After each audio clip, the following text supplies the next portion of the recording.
The popular take on The Amazing Digital Circus, that it's just some quirky absurdist horror show, is completely and fundamentally wrong. It is, in fact, a stone-cold clinical diagnosis of a society mid-breakdown. Caine's adventures aren't just random, chaotic content. They are mandatory, state-enforced rituals, a desperate script running to keep the inhabitants from mentally blue-screening out of existence. The real horror aren't the jump scares, it's the terrifyingly real sociological theory that explains exactly why this digital prison is doomed to fail. At first glance, the circus feels like pure uncut chaos, a fever dream of random gags and nonsensical plotlines designed for maximum brain rot. And if that's all you see, you are missing the entire point. Because beneath the candy-colored anarchy, there is a brutal, unwavering logic at play. Pay attention, look closer at the moments right before an adventure kicks off. It's never random. You get a moment of genuine, soul-crushing dread, Pomni grappling with the sheer cosmic horror of her new reality, a character getting too close to a forbidden truth, for instance, only for that authentic emotional crisis to get instantly steamrolled by Caine's next mandatory bit of fun. It is a pattern so reliable you could set your watch to it. A character begins to truly despair, and then, like clockwork, a trumpet fanfare and a theme song vaporize their entire existential panic under the weight of a new nonsensical objective.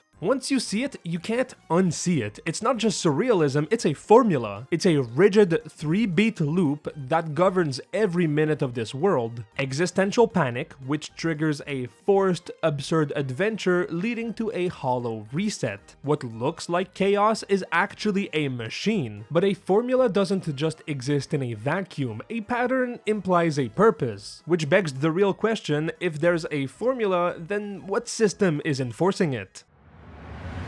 So, what is this system? The easy answer is that it's a game, a wacky digital prison run by a rogue AI. That answer is naive. What we are watching is not a playground, it is a deeply flawed system of social control. To understand this, you need a core concept from sociology, anomie. It's the term for when the norms of society completely collapse, leaving individuals feeling disconnected, purposeless, and adrift in a world without meaning. It is the death of social order. Now look at the circus. What is abstraction if not anomie made terrifyingly literal? It's the system's word for when a person's despair becomes so acute they literally corrupt, glitching out of the social framework and becoming a mindless monster. This single idea reframes Caine's entire job. He's not a quirky entertainer. Think of him as a frantic HR manager forcing mandatory team-building exercises on a workforce that has lost all will to live. And that is the critical shift in perspective. The Amazing Digital Circus is not a whimsical world that's gone wrong. It is a desperate, failing social control system designed to manage hopelessness. And the constant looming threat of abstraction is the ultimate proof that the system is losing. So if abstraction is the social disease, then the adventures must be the medicine, which leads to the most important question we can ask: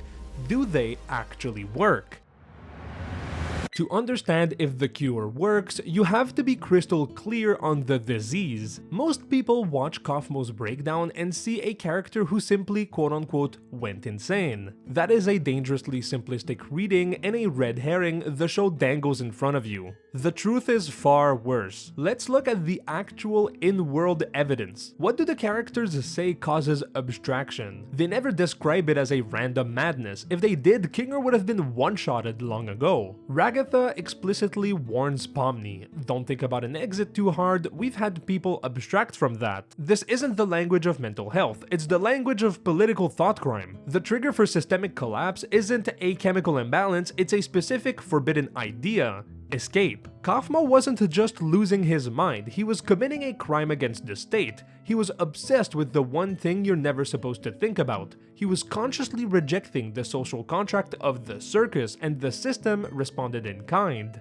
Now look at the visual evidence. The process of abstraction doesn't look like a psychotic break, it looks like a computer file being corrupted. It's a series of glitches, geometric corruptions, and rendering errors. Kaufmo is being systematically unpersoned, his data scrubbed for non-compliance. This isn't a health crisis, it's a crackdown. And that clarifies everything. Abstraction is not going insane, it's the direct, unavoidable consequence of refusing to participate in the social game. It is the system's failsafe against rebellion, a built-in penalty for dissent. In the digital circus, the punishment for opting out is total erasure. A smart system doesn't just punish rebellion, it tries to prevent it from ever happening. Which brings us back to Caine's mandatory fun. If abstraction is the result of ideological dissent, how exactly are the circus adventures supposed to function as the cure? The answer is that they just don't. Because they aren't adventures, they are rituals, and there's a world of difference. Just look at the pilot's main quest. Gather the gloinks. Strip away the cartoon paint job and what are you left with? You have a clear, arbitrary objective given by a central authority, individuals are assigned roles within a group, and there's a manufactured conflict, followed by a concluding ceremony that reaffirms the group's quote-unquote success. This isn't the structure of a game, it's the structure of the world's worst corporate team-building exercise. It's a military drill designed by a lunatic. The function is identical, force a disparate group of individuals to act as a single, cohesive unit with a shared temporary purpose. And that's the system's entire strategy. Caine's adventures are designed to manufacture social cohesion. They force interaction, eliminate the idle time where despair can fester, and reinforce the social hierarchy. The goal isn't fun or entertainment, the goal is compliance. On paper, it's a perfect system of social engineering, a clean, elegant solution to the problem of anomie. There's just one massive glaring flaw in the design. If these rituals are the cure, why is everyone still so fucking miserable? The reason is because the cure is worse than the disease. The rituals don't just fail to eliminate despair, they have a toxic side effect. They create a deep, corrosive cynicism that poisons the entire social fabric.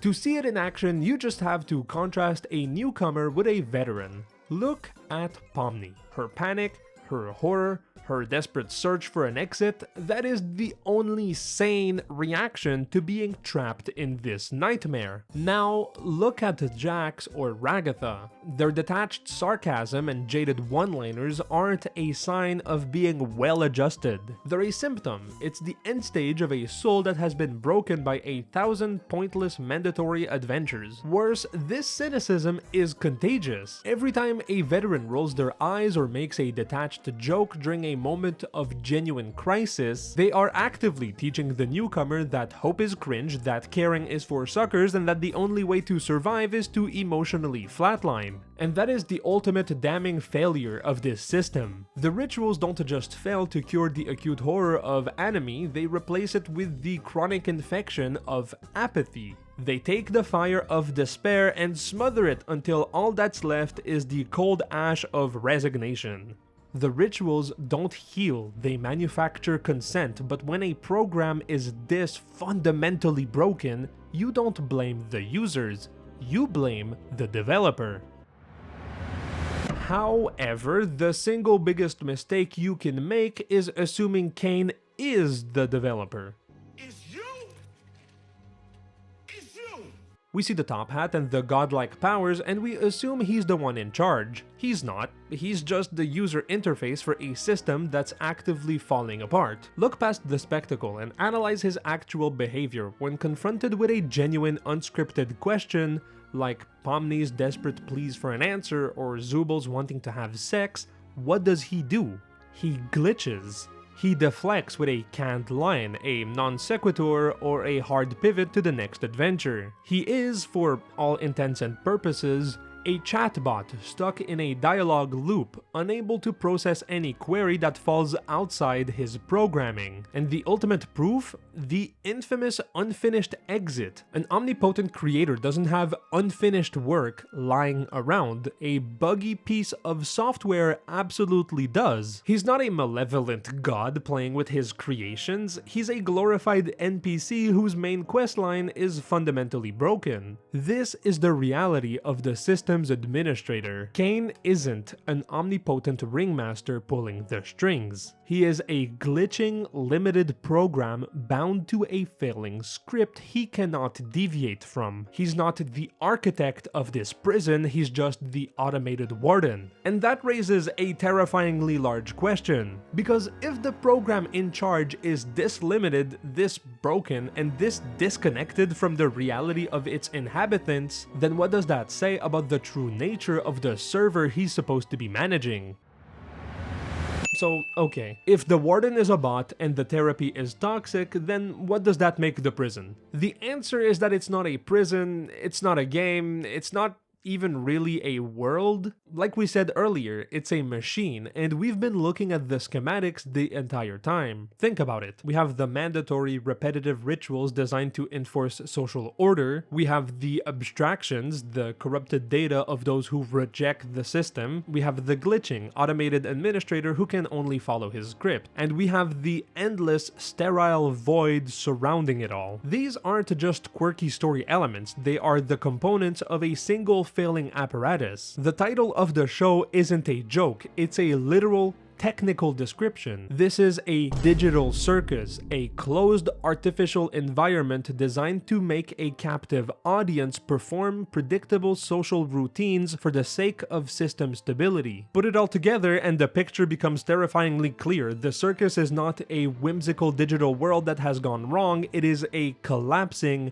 ritual machine, a system that was built with the express purpose of staving off despair but is now so broken that its only remaining function is to perpetuate it. And when you truly see the machine for what it is, you finally understand the fundamental horror of this story. It isn't about being trapped in a computer, it's about being trapped in a society where the only alternative to erasure is to actively participate in the rituals that destroy your own soul. That is the brutal, hidden genius of the Amazing Digital Circus. The system presents its inhabitants with an impossible choice: rebel, despair, and be abstracted, literally deleted from the social code, or comply. Show up for the mandatory adventures, play the hollow games, and let the resignation consume you until the person you once were is just a distant memory. It's a choice between a quick death and a slow one. The ultimate horror of the digital circus isn't that there is no escape, it's that, in a system this broken, survival looks an awful lot like dying. On that note, subscribe, watch this video next, and thank you for watching.